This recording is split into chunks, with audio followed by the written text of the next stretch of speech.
শনিবার যুক্তরাজ্য জুড়ে প্রেসিডেন্ট ডোনাল্ড ট্রাম্পের নীতি বিরুদ্ধে চলছে এক অভূতপূর্ব আন্দোলন নো কিংস। দেশটির প্রায় সব অঙ্গরাজ্যে হাজারেরও বেশি মানুষ রাস্তায় নেমে প্রতিবাদ জানাচ্ছেন ট্রাম্প প্রশাসনের বিরুদ্ধে।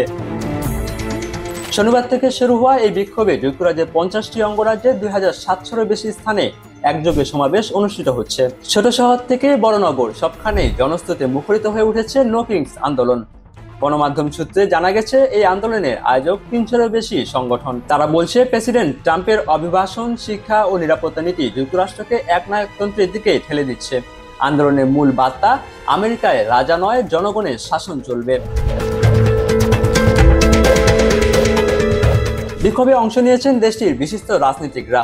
এদের মধ্যে উল্লেখযোগ্য বার্নি স্যান্ডার্স, আলেকজান্দ্রিয়া ওকাসিও-কর্তেস এবং সাবেক পররাষ্ট্রমন্ত্রী হিলারি ক্লিনটনের মতো রাজনীতিবিদরা। তারা বলেন, নো কিংস আন্দোলন কেবল ট্রাম্প বিরোধী আন্দোলন নয়, বরং এটি একটি স্বাধীনতা ও গণতন্ত্র রক্ষার লড়াই।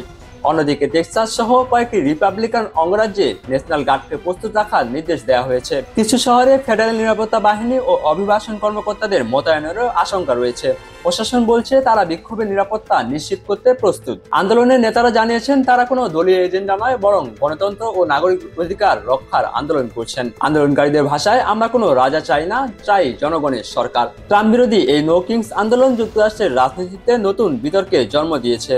আসন্ন নির্বাচনে এর প্রভাব কতটা গভীর হবে তা এখন সময়ই বলে দেবে। মাহমুদ বিন মারুফ, ডেস্ক রিপোর্ট, সকালবেলা।